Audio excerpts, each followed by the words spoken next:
honestly, the whole entire match, Omos was dominating. Like, I'm like, bro, you have two big man powerhouses.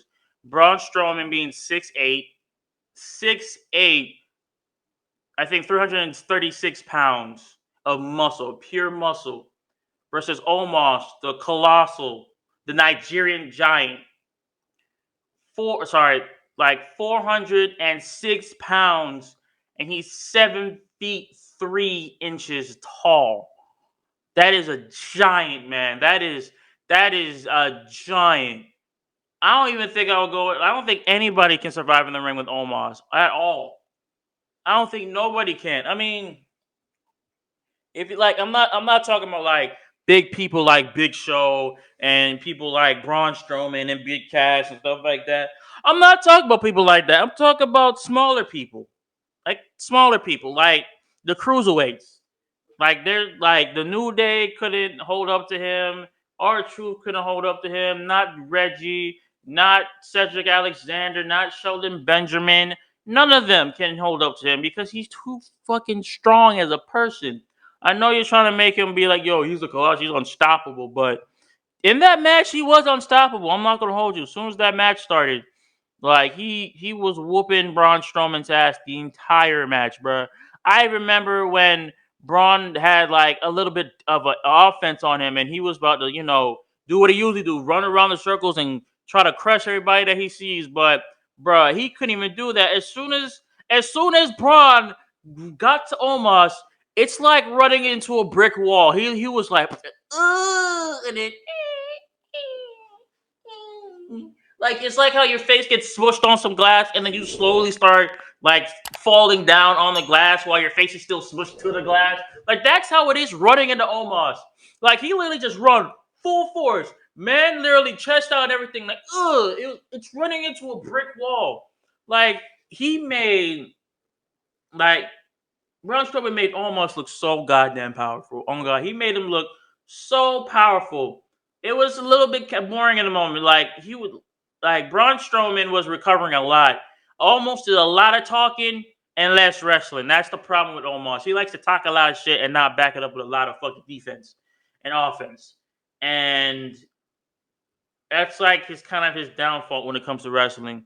I mean, besides his height, like the height is probably the only thing that's scary, but wrestling wise, like he could do a lot better in the ring. I feel like let's say Omos is like unnecessary but he's not. But how they're doing his character, it's kind of looking a little bit weak on his part. I don't know. I hope this is like a one and done thing with Braun Strowman and Omos, because if this is a full on 3-match rivalry, this is going to be the most boring rivalry I've ever seen in a minute. I'm just telling the truth.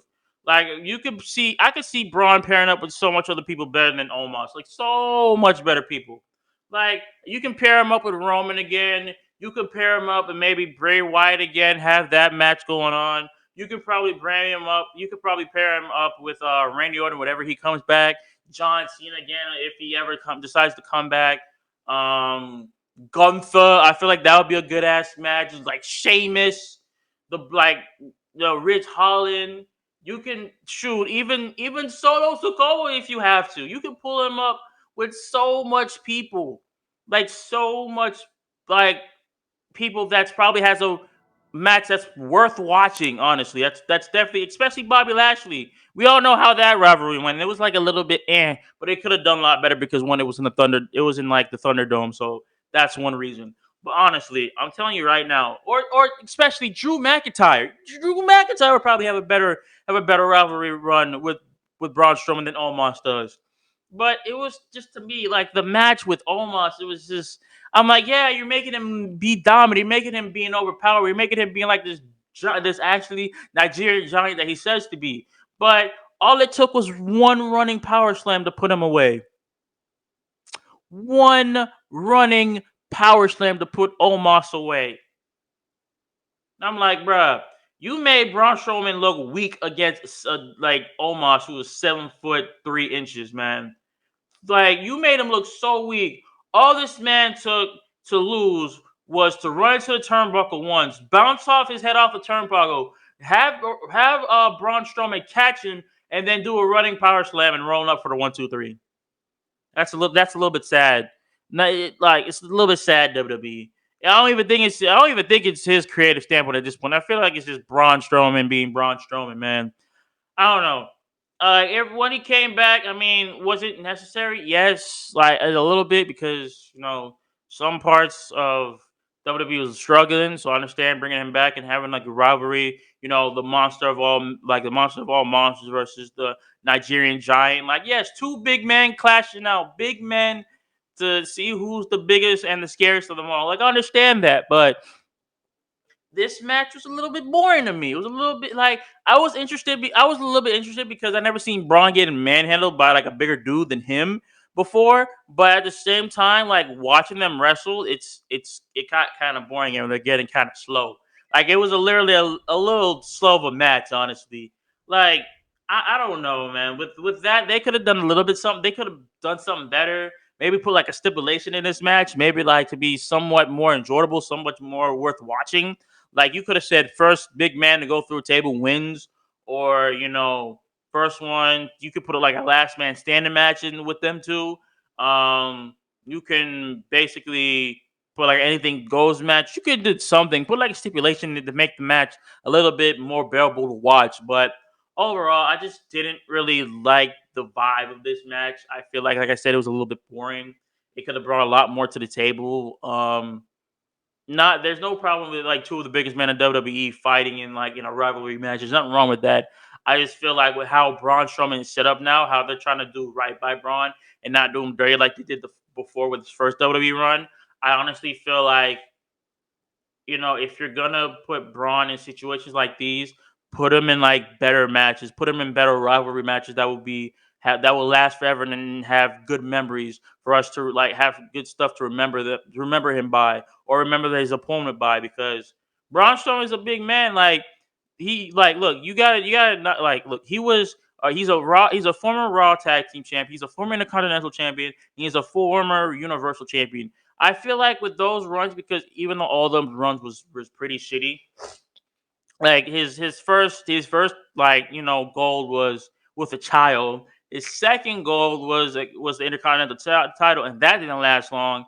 And the Universal title that was in the Performance Center the entire time until they built the Thunderdome. So it was a pretty shitty. All those was pretty shitty title defenses, honestly.